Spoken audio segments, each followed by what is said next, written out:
Año 534. Flavio Belisario, general romano, ha llevado a cabo una de las campañas más exitosas en la historia del imperio. La reconquista completa del norte de África en solo 6 meses, casi sin pérdidas. Es bien recompensado por el emperador Justiniano. Celebra la victoria con un triunfo en Constantinopla y recibe el título de cónsul. Belisario ha ayudado a que el régimen de Justiniano sobreviva a la crisis política. Ahora su victoria ofrece una prueba irrefutable del favor divino de Dios. Envalentonado, Justiniano perseguirá una nueva visión estratégica, la reconquista del Imperio Romano de Occidente y su reunificación. La próxima misión de Belisario será en Italia, donde luchará en una batalla desesperada por la ciudad eterna, Roma.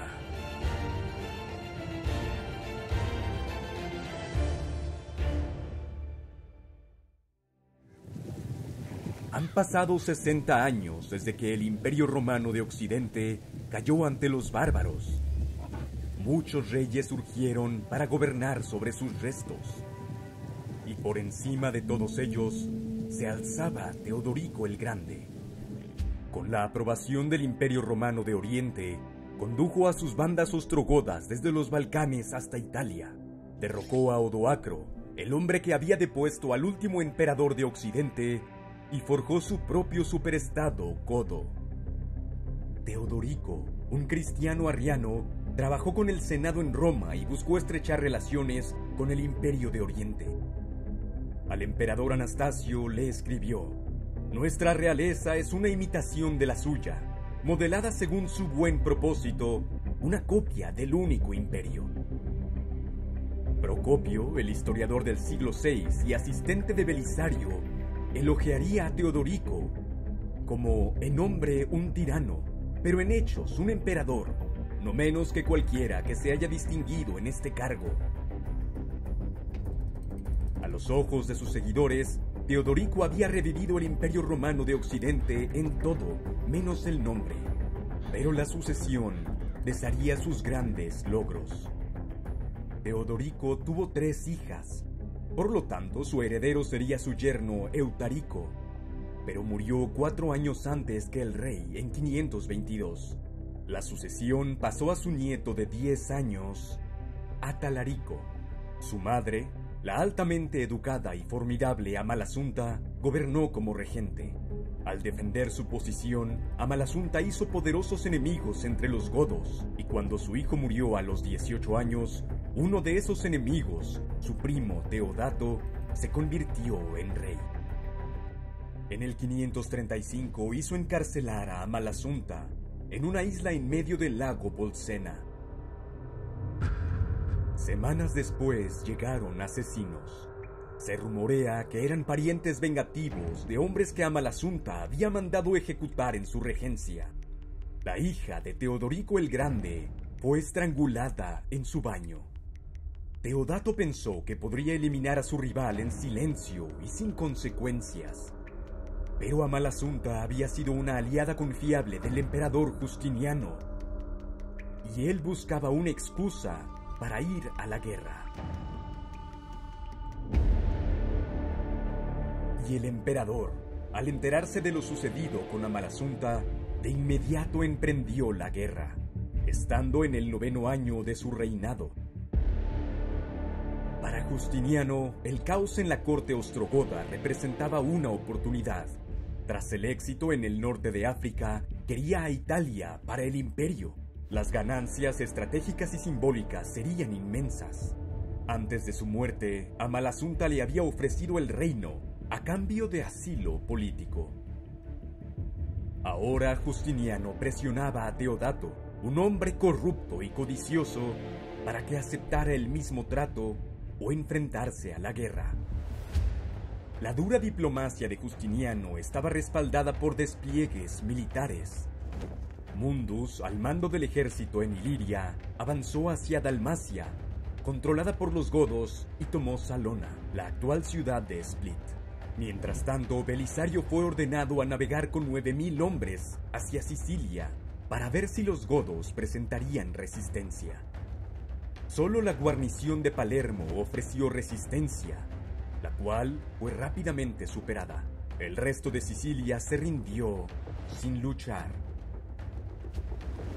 El último día del 335, Belisario marcó el final de su consulado, lanzando monedas a la multitud en Siracusa, mientras sus tropas marchaban triunfantes por la ciudad. Mientras continuaban las negociaciones en la capital goda, Rávena, entre Teodato y el enviado de Justiniano, Salomón, prefecto del pretorio del norte de África, llegó a Sicilia con noticias alarmantes desde Cartago. El ejército, enojado por el retraso en pagos y discriminación religiosa, se había amotinado a sus oficiales. Belisario zarpó de inmediato hacia Cartago con solo 100 hombres seleccionados. Su propia reputación formidable, junto con generosos pagos en efectivo, rápidamente aseguró la lealtad de 2.000 tropas, a quienes condujo para enfrentarse a los 9.000 amotinados. El ejército amotinado era una combinación variopinta de romanos, mercenarios, vándalos renegados y esclavos fugados, comandados por Stotzas, un antiguo bucelario. No tenían generales y había poca disciplina.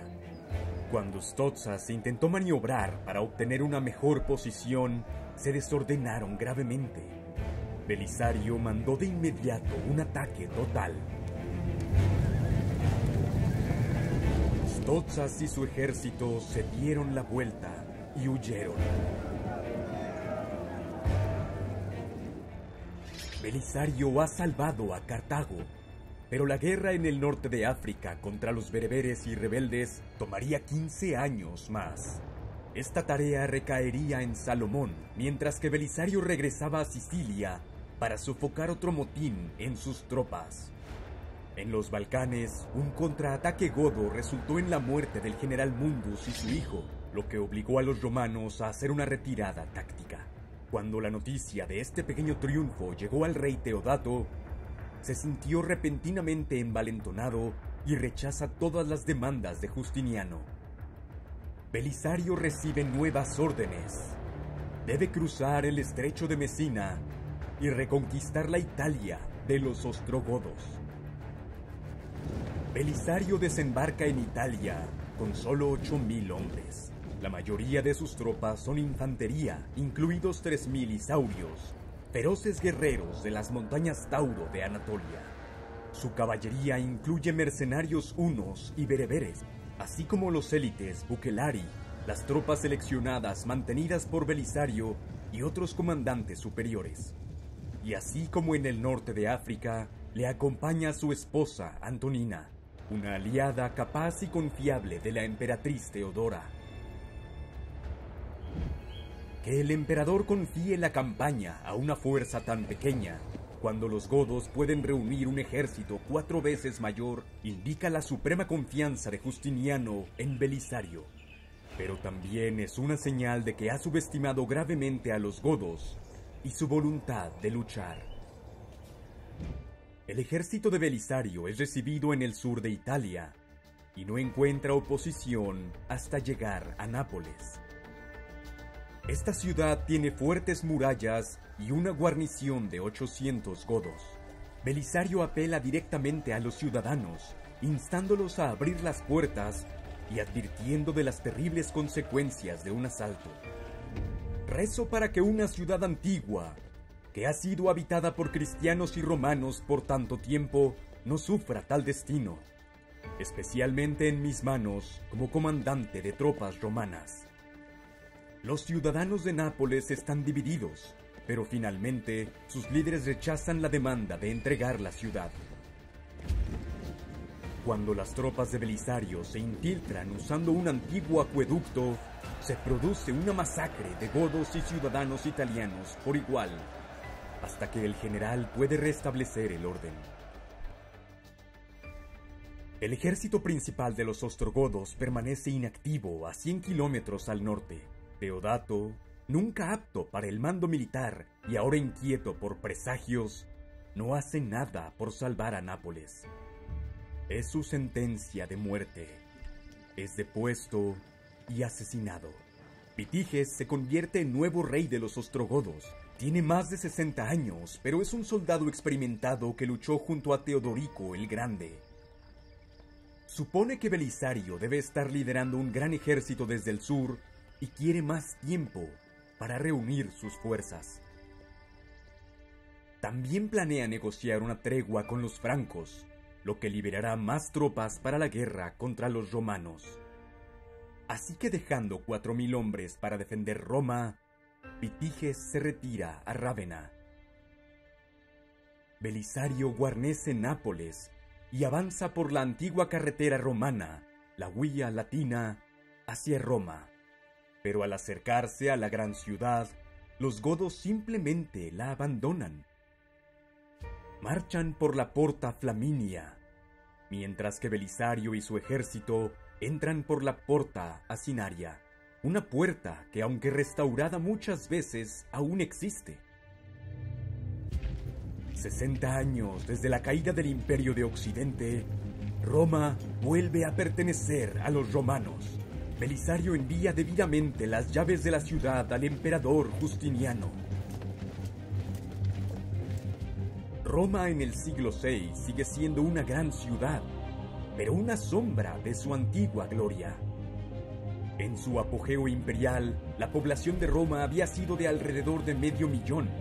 Ahora es solo una quinta parte, pero sigue siendo la sede del Senado romano y del Papa, una ciudad de enorme significado emocional y cultural para los romanos. La ciudad también es notoriamente difícil de defender, por lo que los godos la abandonaron.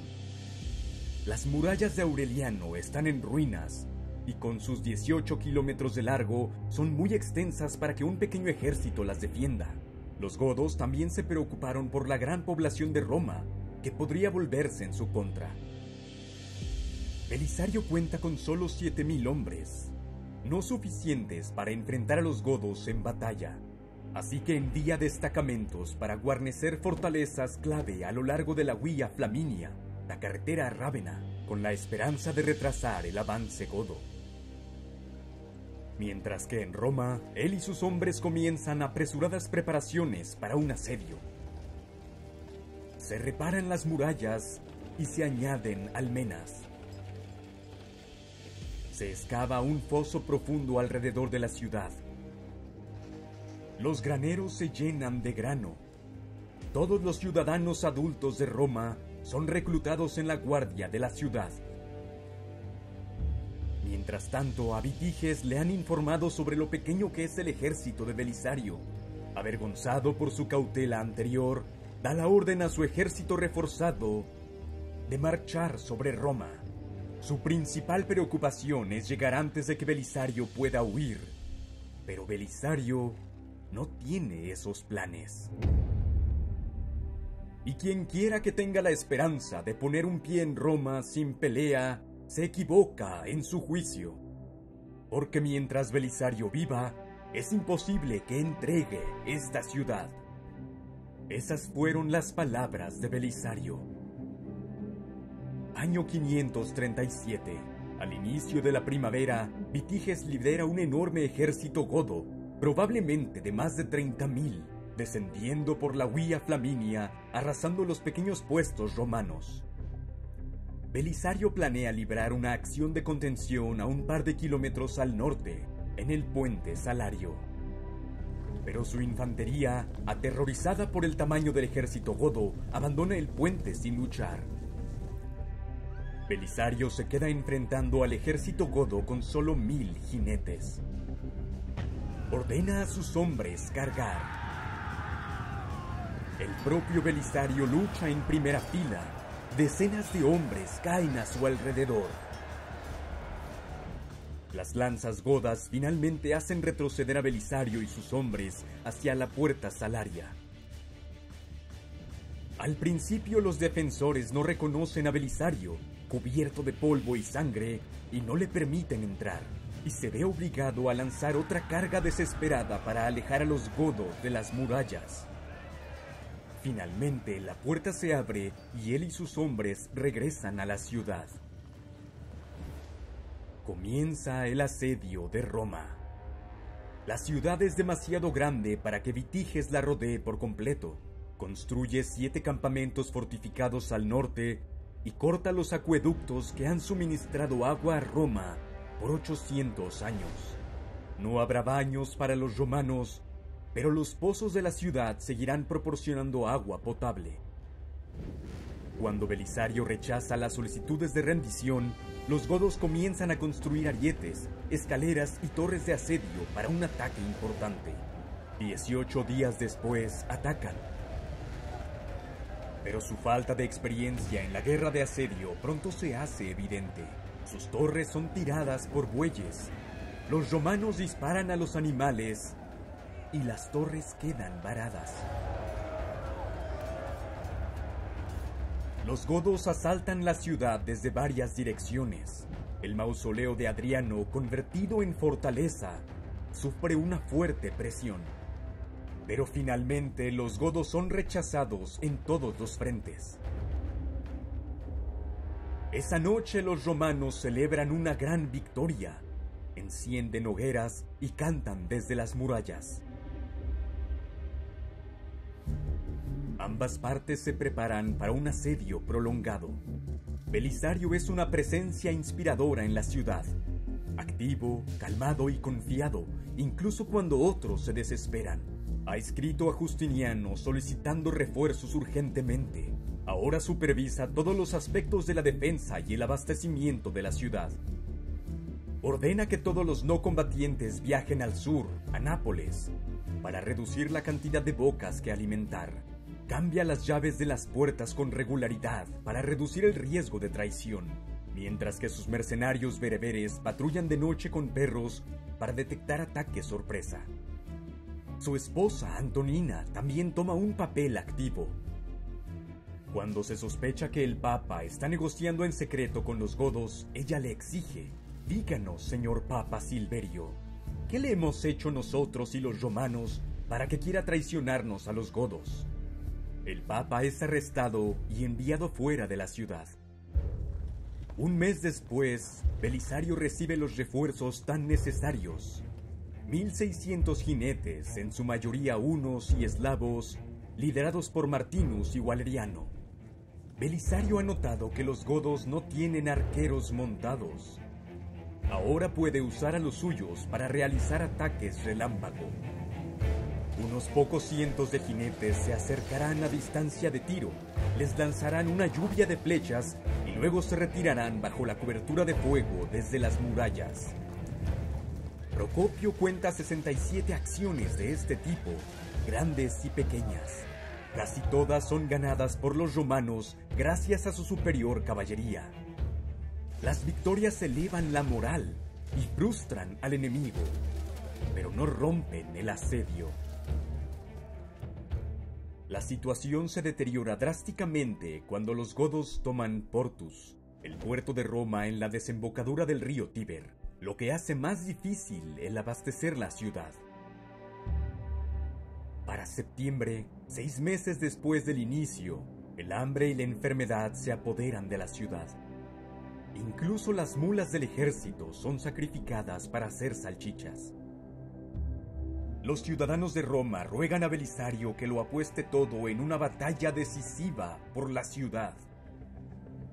Pero él se niega, diciéndoles: actúan como si estuvieran jugando a los dados y quisieran arriesgarlo todo en una sola tirada. Pero no es mi costumbre escoger el camino corto sobre el mejor camino. En cambio, Belisario envía a Antonina y a Procopio a Nápoles, con instrucciones de usar su autoridad para requisar todo el grano y todos los soldados que puedan y enviarlos a Roma. 500 hombres y un convoy de suministros marchan por la Vía Apia. Le siguen 1800 jinetes de refuerzo que desembarcan en Drius, la actual Otranto. Luego 3000 isaurios llegan a Nápoles, a bordo de barcos con grano, y continúan hacia Ostia por mar. Después de meses de retraso, los vastos recursos del Imperio Romano finalmente llegan en ayuda de Belisario. la guarnición de Roma lanza una serie de ataques de distracción contra los godos. Estos permiten que los suministros bajo la dirección de Antonina entren a la ciudad. La amenaza del hambre ha terminado. Es la gota que colma el vaso para Vitiges. Sus hombres han estado acampando fuera de Roma por casi un año, hostigados por el enemigo y diezmados por la enfermedad y el hambre. El rey ostrogodo pide una tregua para iniciar negociaciones con el emperador. Ofrece a Justiniano todo el sur de Italia, pero no es suficiente. La iniciativa ahora pasa a Belisario. Belisario envía una fuerza de élite de 2000 jinetes comandados por Juan hacia el norte, hacia Piqueno, detrás de las líneas enemigas. Cuando los godos rompen los términos de la tregua, Belisario ordena a Juan desatar el infierno. Casi todos los guerreros godos están fuera en servicio militar. Sus granjas y asentamientos están completamente desprotegidos. Juan quema, saquea y arrasa a voluntad, esclavizando a cientos de mujeres y niños godos.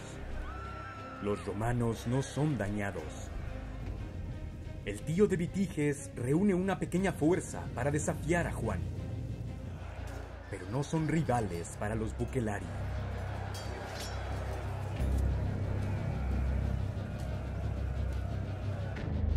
Juan ignora las fortalezas godas en Urbino y Auximum, pero a invitación de sus ciudadanos, ocupa la ciudad amurallada de Ariminum, a solo 50 kilómetros al sur de la capital ostrogoda en Rávena. Vitiges no tiene más remedio que abandonar el asedio y marchar al norte para defender el corazón del territorio godo. Contra todo pronóstico, con recursos limitados y en inferioridad numérica, Belisario triunfa en uno de los asedios más épicos de la historia, un asedio que dura 1 año y 9 días. Gracias a él, la ciudad de Rómulo y los Césares vuelve a pertenecer al Imperio Romano. La guerra contra los godos en Italia parece entrar en su fase final. La posición de Belisario parece inquebrantable. Pero, como todo emperador sabe, la historia del imperio ha estado una y otra vez marcada por la traición de generales demasiado poderosos. Las victorias de Belisario son tan gloriosas como cualquiera en la historia de Roma. ¿Cómo podría Justiniano no verlo con sospecha? Pronto Belisario se encontrará enfrentando nuevos rivales desde dentro del imperio. Justo cuando un viejo enemigo reaparece desde el este. Si el video te gustó, no olvides darle like, compartirlo y suscribirte a Historia Épica. Muchas gracias a Legendarian por proporcionar el material del juego Total War Attila. Visita su canal de YouTube para más videos sobre este periodo, incluyendo su último video sobre la Guerra Civil Sasánida a finales del siglo VI. Gracias también al profesor David Parnell de la Universidad de Indiana Northwest, nuestro consultor en la serie. Puedes seguir a David en Twitter, @ByzantineProof, o a través del enlace en la descripción del video. Y gracias a los patrocinadores de Epic History TV en Patreon, que hacen posible este canal.